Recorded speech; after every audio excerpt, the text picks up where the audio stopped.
Good morning, saints. We are, you may be surprised, we are in Genesis chapter 9 this morning. If you would turn there, I've titled this lesson, New World, Old Nature.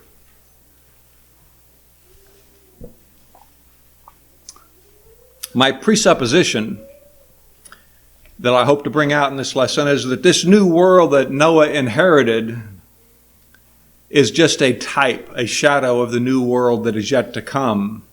And in this new world that Noah got off the ark to embrace, the nature of the world, the nature of those inhabiting has not changed. And that's what we'll see Moses develops in this chapter. On that new earth, when Christ comes a second time, there will be a change in the nature of the earth and in the nature of everybody who dwells thereon. So I'm going to divide this up into three sections. First, let's look at the first two verses in chapter 9, starting at verse 18. Now the sons of Noah, who went out of the ark, were Shem, Ham, and Japheth. And Ham was the father of Canaan. These were the three sons of Noah, and from these the whole earth was populated. This new Adam called Noah, the federal head of humanity on a new earth. As I mentioned when I introduced this, that in this time of the new earth, nature was still cursed. Man was still waiting for redemption. What we're going to see here are some parallels between Adam and Noah. Both men set by God in a new place to start off the human race. The four men who went into the ark were the only men who went out of the ark. Noah was the father of these three men. And from these three men and their wives, Moses said the whole earth was populated. Now, to what degree the whole earth was populated and when, we don't know. But we know from these six people, all of us here and everybody on the planet came from those. Moses wrote this account nearly 800 years after the flood. And it was a good amount of time for some population to spread around the planet, at least around that region where they began. Recall how anthropologists estimated that between 200 million and 10 billion people were on the earth at the time of the flood. And they calculated all that based on lifespans and population ratios and everything. That was about 1,700 years from creation to the flood. Atheists today ridicule the idea that three couples could be the source of the 8 billion people estimated to be on the planet today. 4,300 years after the flood. Now, the World Clock website tells us that the current population is just under 8 billion. And it also tells us that during the 20th century alone, the population of the world had grown from 1.6 to 6 billion. So, if you look at 1900, the beginning of the 20th century, you go to 1901, that's the beginning of the 20th century, thereabouts. Even if you have wild fluctuations in growth, all calculations that I've read make it very feasible that from 6 people and 4,200 years, you can get 1.6 billion people. So, the Bible gets proved by atheist scientists as true time and time again. I mentioned previously that Shem was alive when the Tower of Babel was built. His great-nephew Nimrod is credited with that. But Shem had the longest lifespan of anybody this side of the flood. He was alive when Isaac was born. He died just before Jacob's birth. He lived 600 years. And it's interesting how Ham is identified in verse 19. You got 3 sons identified, and of Ham alone, is that he identified additionally by being the father of his youngest son, Canaan. Canaan's the name of the promised land that Moses was supposed to take the children of Israel to, and it had that name because Ham's son, Canaan, settled there. And that's why they had to conquer it, because as we'll see, the offspring of Canaan were not the friends of the covenant people of God. This identification of Canaan as the son of Ham as the father of Canaan, it alludes to the table of nations in chapter 10 concerning fathers and sons. Provides a lineage, all these lineages, tables of nations in the Old Testament, all the record keeping that the nation of Israel went on to do, were there to provide the evidence that the one who was called Jesus is the Son of God. Luke's genealogy in chapter 3 of his gospel traces it back beyond Abraham, back to Adam, beyond Adam to the Son of God. Immediate context sheds light on what's happening now, but it also often points to what looms large in redemptive history.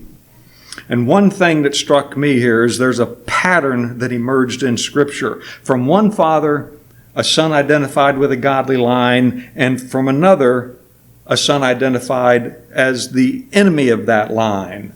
So you see, from one father you had Seth and Cain. And from one father you had Shem, and you had Ham, who had Canaan. And from one father you had Jacob and Esau. And I didn't go farther in history to see if it continues, other than we see Judas cropping up there as an enemy of God while Jesus was walking. But in this early age of human history, from one father, godly line, ungodly line. And from verse 19, we see again, Moses hammers this several times in these last 3 chapters. Nobody that was not in the ark survived the flood. No Nephilim, nobody. Only those who got off the ark were on the new earth. Now let's look at 20 through 23. Noah began to be a farmer, and he planted a vineyard. Then he drank of the wine and was drunk, and became uncovered in his tent. And Ham, the father of Canaan, we see that again, saw the nakedness of his father, and told his 2 brothers who were outside. But Shem and Japheth took a garment, laid it on both their shoulders, and went backward and covered the nakedness of their father. Their faces were turned away, and they did not see their father's nakedness. Noah began to be a farmer, and he planted a vineyard. Vineyards and wine are often associated with joy and God's blessing in the Scriptures. Deuteronomy 14, it provides one example. In verses 22 through 27 of that chapter, an annual tithe is described, in which a tithe of their grain, new wine, oil, and the firstborn of their herds and flocks were to be eaten before the Lord in celebration of his provision for them. Verse 24 and 25 say, "But if the journey is too long for you, so that you're not able to carry the tithe, or if the place where the Lord your God chooses to put his name is too far from you when the Lord your God has blessed you, then you shall exchange all your tithe. You shall exchange it for money, and take the money in your hand, and go to the place where the Lord your God chooses, and you shall spend that money for whatever your heart desires, for oxen or sheep, for wine or similar drink, for whatever your heart desires. You shall eat there before the Lord your God, and you shall rejoice, you and your household." Wine was given by God for good purposes. Man tends to abuse every good thing God gives him. God doesn't condemn or forbid the moderate consumption of alcohol. God consistently warns about and condemns drunkenness. Noah began to farm. Noah, as a farmer, is a man connected to the land. Adam, when he was kicked out of the garden, he was commanded to till the ground from which he was taken. Noah sinned by abusing produce meant for good. Adam brought death to the world by eating fruit that he had no right to take. Both men had their eyes open to their sin, which brought God's curse upon the earth in the case of Adam, and Noah's curse upon his grandson in the latter case. Now, some time had passed since they got off the ark. Noah planted a vineyard, and in the next verse said, then he drank of the wine. It takes about 2 years for grapevines to grow enough to produce fruit. And so we could reasonably assume at least 2 years has passed between verse 20 and verse 21. The Bible doesn't always give us a consistent, westernized sequence of events with everything's accounted for. We don't know if Noah's motive was to get drunk when he planted the vineyard. Probably not. What do you do when you become a farmer? You're on a new place. You got to produce fruit. They've been having fruit from the trees to eat since creation, right? All the produce of the trees was given to them. So you're going to be a farmer to produce that stuff. So he probably didn't intend to get drunk, but he did. Every child of God should heed the warnings of Scripture and be careful not to fall into Noah's sin or be a stumbling block for another brother. Alcohol is a dangerous commodity, and we must be careful with it. We're Texans. We know that guns don't kill people. People do. Yet we know that we have to be very careful and deliberate with the way we handle firearms, because people can get careless, and many people have been injured and killed because of careless use of firearms. The gun's not the problem. So it is with alcohol. The alcohol in the bottle is not going to kill anybody, not going to harm anybody, not going to wreck any families. Reasonable use of that alcohol is not going to harm anybody, kill anybody, or wreck any families. Carelessness and abuse is going to kill people, harm people, and destroy families. That's what the Bible tells us. That's what we ought to be careful about. John Gill observed that Noah, quote, being in liquor when he laid down, he was either negligent of his long and loose garments, such as the Eastern people wore without breeches, and did not take care to wrap them about him, or in his sleep, through the heat of the weather, or the wine, or both, threw them off, end quote. And so Noah was exposed. No mention of his wife here. Noah, drunk in the tent. Where's his wife? We might be asking, where was his wife? Just like in Genesis, we might have been asking, where was Adam? In each case, we don't see that God rebukes those who could have prevented the other person from sinning. The person who sins, he is the guilty party. What we can assume from this is that, well, we know that farming was a family business. They didn't have the Industrial Revolution here to make it easier for them. So she was probably with the other women out working the fields. Noah was alone with his sons. This Noah who got drunk and left himself exposed, he's the same man who walked blameless before man and God. He found grace in the eyes of God. He was obedient in all things God commanded him, built this huge ark, made an altar, and made sacrifices to God. This man worked the ground as is God's will for man. And the ground produced abundantly the fruit that is to be received with thanks and used in moderation. Henry Law observed, but this is a world of snares. To be beyond temptation is to soar high above this earth.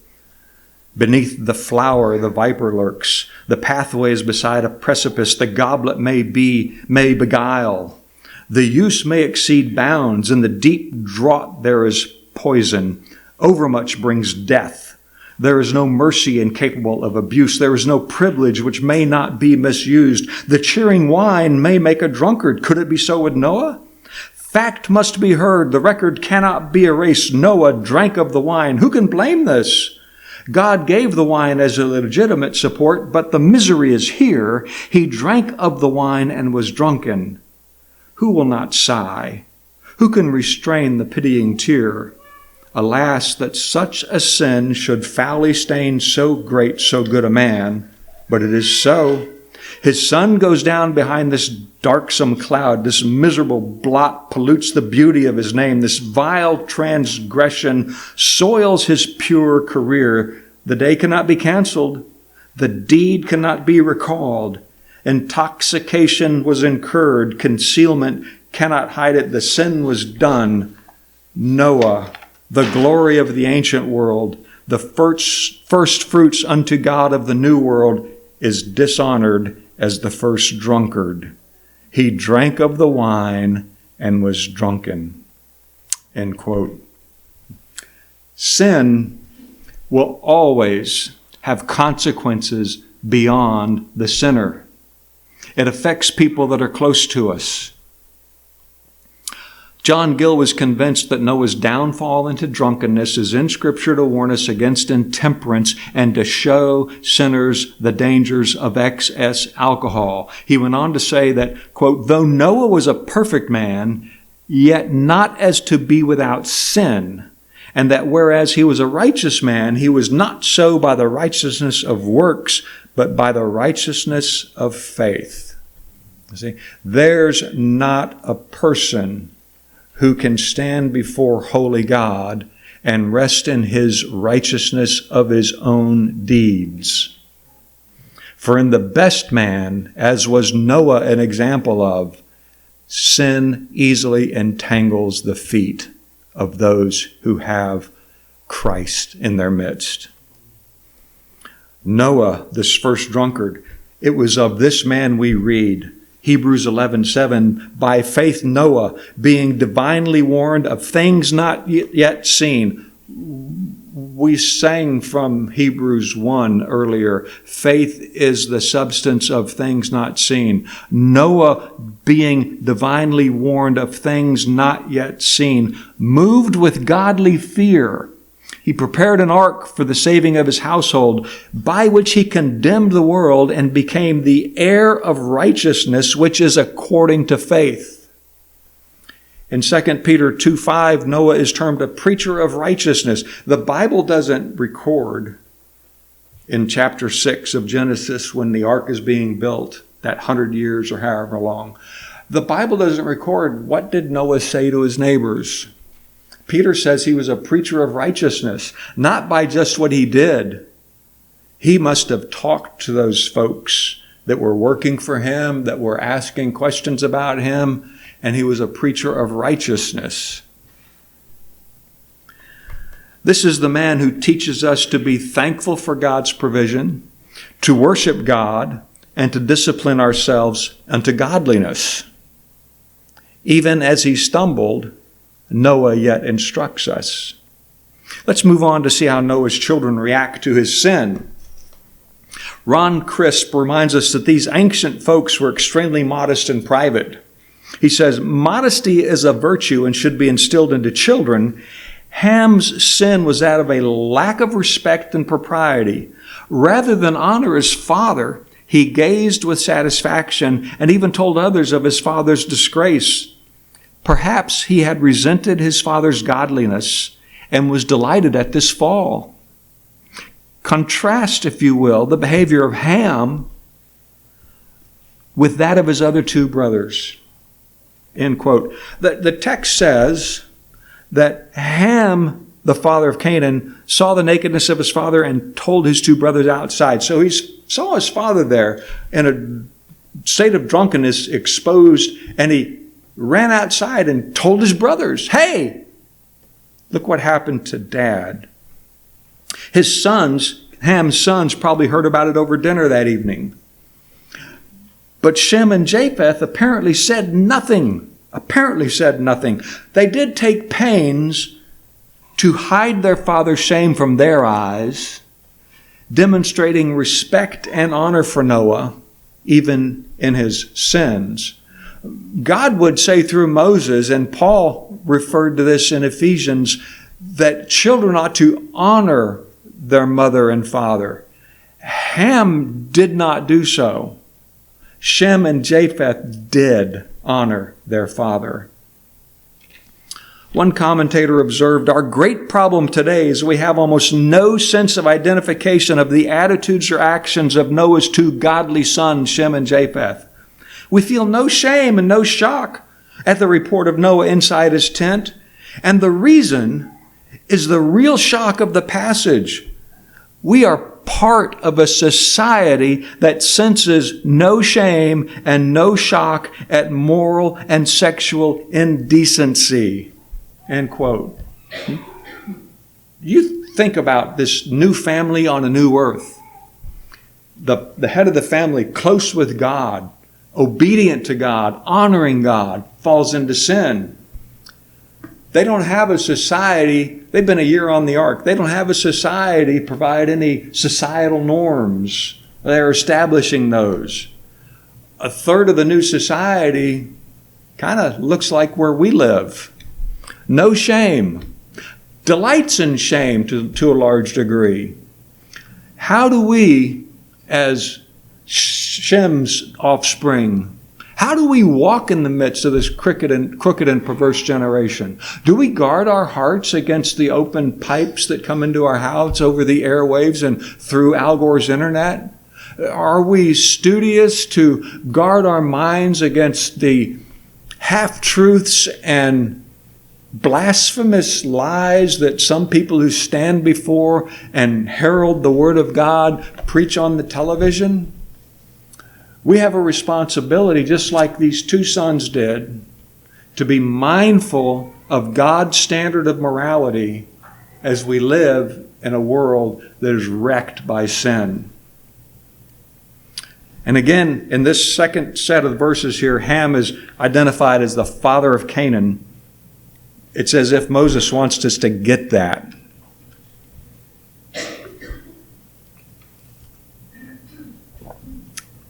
Now we'll go to the last section of verses 24 to the end of the chapter. So Noah awoke from his wine and knew what his younger son had done to him. Then he said, "Cursed be Canaan, a servant of servants he shall be to his brethren." And he said, "Blessed be the Lord, the God of Shem, and may Canaan be his servant. And may God enlarge Japheth, and may he dwell in the tents of Shem, and may Canaan be his servant." And Noah lived after the flood 350 years. So all the days of Noah were 950 years, and he died.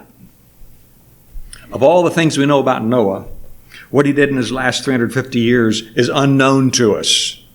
We don't know anything after he sobered up and gave his curses and blessings. That's the end of what we hear about Noah's life. His name crops up several times else in Scripture, but the details of his life we don't know.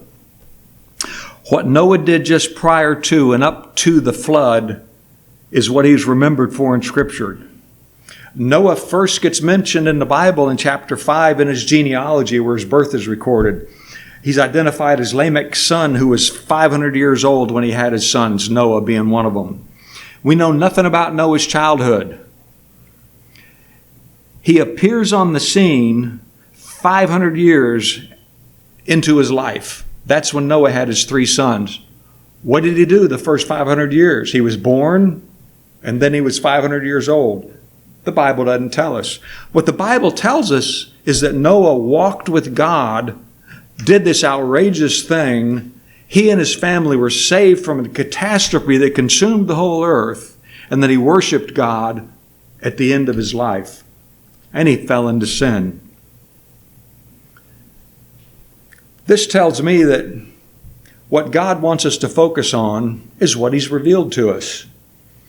There's no benefit in trying to imagine what Noah did his first 500 years or what he did his last 350 years. What did he do these 120 years or so of his life that are recorded for us. That's what we've been working our way through, and that's what we need to focus our energies on.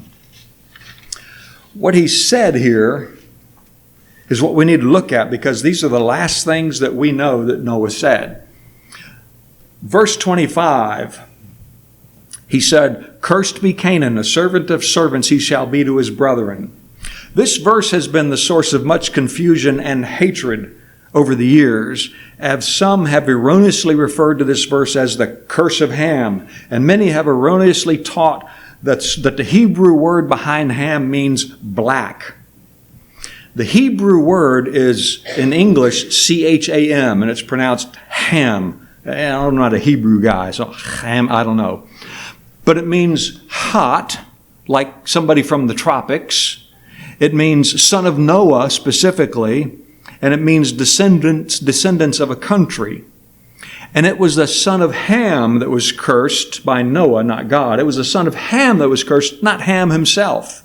So it's mythical, this curse of Ham. Ham wasn't cursed, but it was popularized by the Scofield Reference Bible. And it was even popularized by Abram Cooper, a Dutch Reformed guy, who, writing in a publication called Common Grace by Lexham Press in Volume 1, he said that, quote, "Noah's full blessing for Shem, partial blessing for Japheth, and his curse on Ham," end quote. That's the way that Cooper summed up Noah's words. Cooper saw Noah's curse as the reason why Ham's descendants could never achieve significance. They did achieve significance. They occupied a territory that Israel had to conquer. Here's the actual note from the Scofield Reference Bible that is behind so much of this mischief. The actual note, quote, "A prophetic declaration is made that from Ham will descend an inferior and servile posterity." Now, this note's not a gross error, but it's an unfortunate phrasing that leaves Ham in people's minds rather than Canaan. Because Scofield, of whom I'm not a fan, he says, "From Ham will descend." He didn't say Ham was cursed. People read into that. His unfortunate phrasing lended itself to that. And the curse was not a perpetual curse against all those who might be traced back to Canaan. The curse from Noah was to Canaan, period. And it applied to the man himself, and it had an influence on his descendants. Had an influence, but they weren't cursed by Noah. Yet some Canaanites, including Ruth, are the early fruit of the promise of God to include Gentiles in his kingdom. This warns us of the dangers about glossing over Scripture. I don't know how many of y'all grew up hearing about the curse of Ham.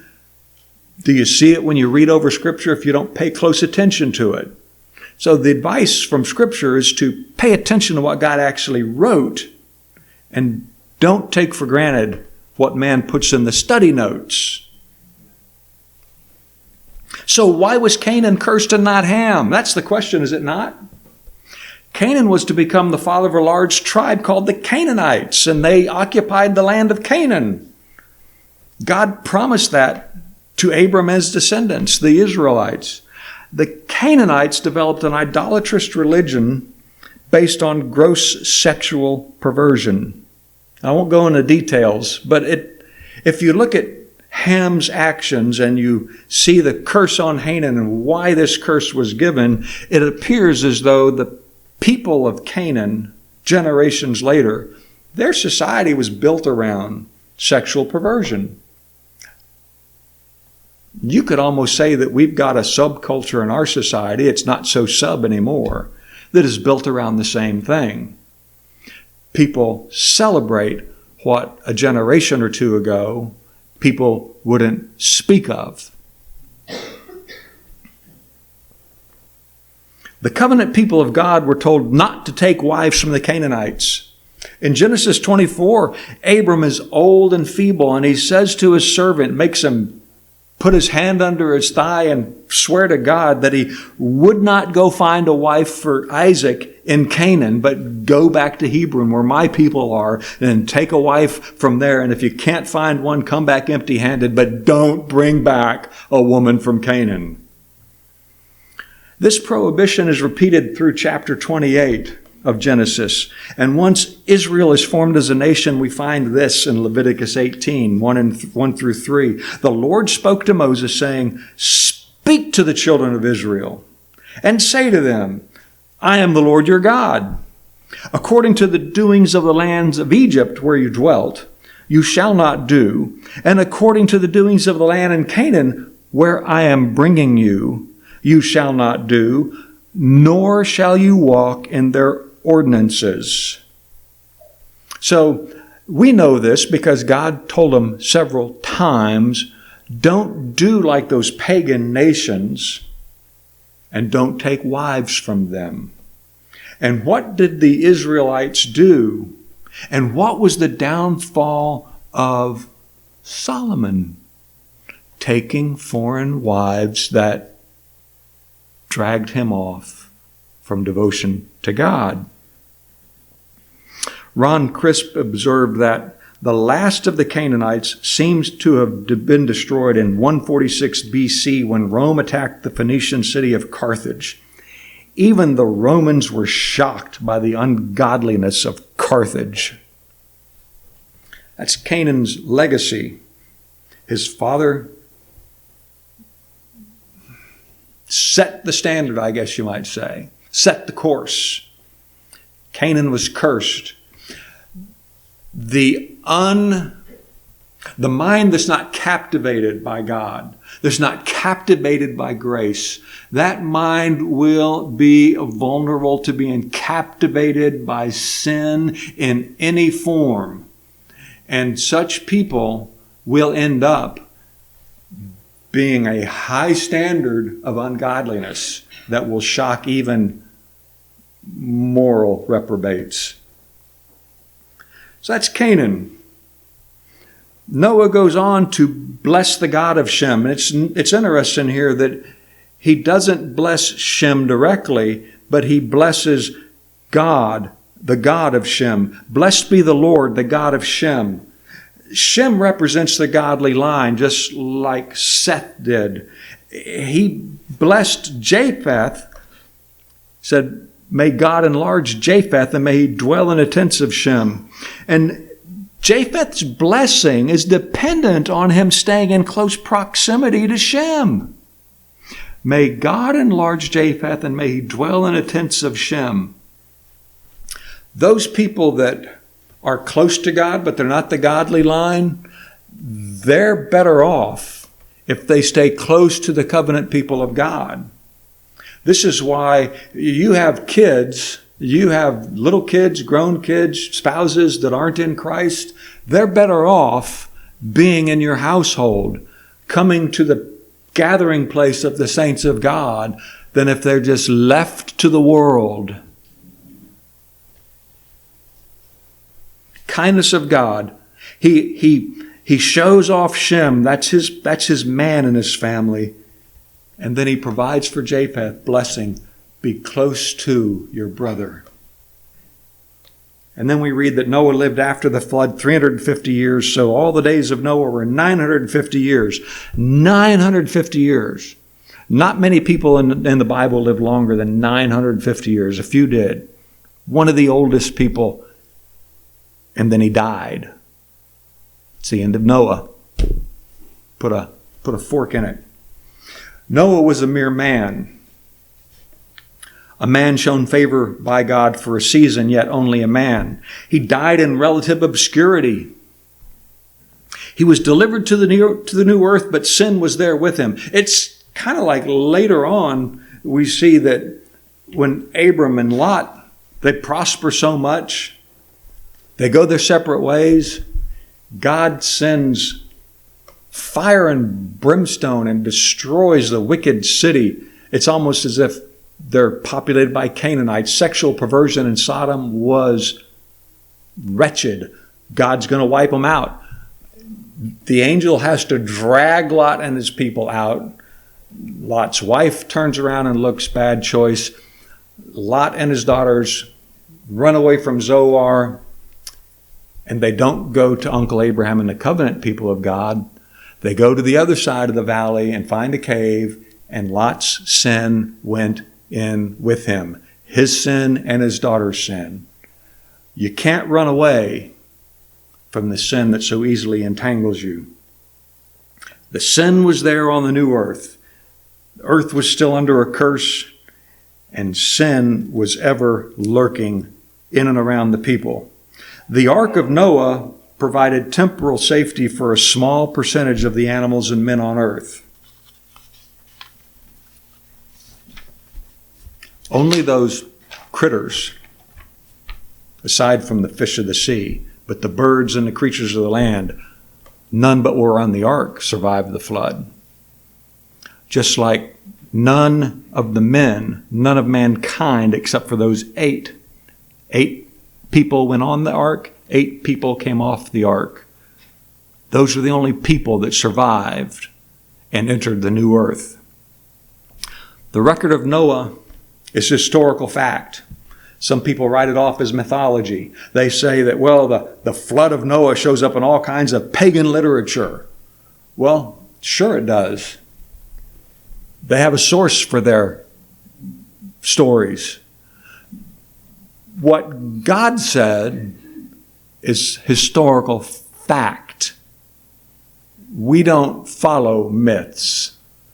Other people have myths because they cannot accept, being unbelieving, what God has said. It's a historical fact we read in Genesis, and it teaches us lessons about the nature of the world, about the nature of people, about the nature of God. And it all points to the Son of God, whose childhood we know very little about. Noah was born, and then he was 500 years old, and then he had a few years of doing something, and then he disappears from history. Jesus was born, and we know a little bit about his birth, and then all of a sudden he's 12 years old, and then he's 30 years old. We don't know a whole lot about how he grew up, the details of his life. We know culturally how he grew up. His public ministry lasted a few years and occupies most of the New Testament. We have much to study about the life of Jesus. And then he died. Noah died, and that's the end of him until the resurrection. Jesus, termed the last Adam, he died, but death could not hold him. Christ was raised for our justification, and in him we have an ark that provides a refuge from the wrath of God that will consume the earth. See, the main reason that God put Genesis 6 through 9 in our Bible, the main reason is because there's coming a time where there's going to be heralds of righteousness walk this earth and preach to people the righteousnesses of Christ. And there's going to be a storm coming that most people are going to be blind to, though they have been warned. And this time, when the storm comes, it will not be rain and it will not be water from the deeps of the earth. And the earth will not be consumed by water. It will be the Son of God coming in glory to judge the nations and gathers people and make a new earth wherein righteousness dwells. That's the main point of Scripture. We call it the redemptive tale that God weaves through every book. And if your reading of the Bible doesn't point you to Christ, you need to read it with new eyes. Everybody who ignores the preachers of righteousness in this last day, they are building their house on what Jesus called a sandy foundation. We who are in Christ, we who hear the message of righteousness, we enter into this ark of safety, the grace of God in Christ Jesus, safe from the wrath of God, safe from why do you fear man who can only kill the body? We have no fear of man because we fear God who has our souls and our bodies that will be secure. We will be delivered safely to the new earth wherein righteousness, not sin, dwells. When Noah got off the boat, sin was still in the earth. When we get to the other side and we get deposited on the new earth, ain't going to be no sin.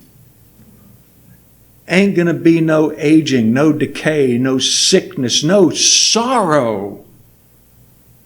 But righteousness and joy and peace in the presence of God. Christ is our surety, our solid rock, our tower of refuge, our ark of spiritual security. We are secured and we are given a new nature by the Holy Spirit, who was poured out to equip and keep us until the new earth is delivered to us. The last stanza of a hymn that we sing says this: "Here we have a firm foundation, here a refuge for the lost. Christ the rock of our salvation, His the name of which we boast. Lamb of God for sinners wounded, sacrificed to cancel guilt. None shall ever be confounded who on Him their hope have built." People of this earth, they will be confounded when judgment comes because they have not listened to the gospel of righteousness. We cannot save others, but we have a solemn responsibility from our God to warn people of the wrath to come and to repent of sin and turn to Christ. Because in Him and Him alone can we find peace with God. And none shall ever be confounded who on Him their hope have built. Teach your children to flee to Christ. Teach your husband or your wife to flee to Christ. Plead with your neighbors to flee to Christ. There is safety in the ark. Let's pray.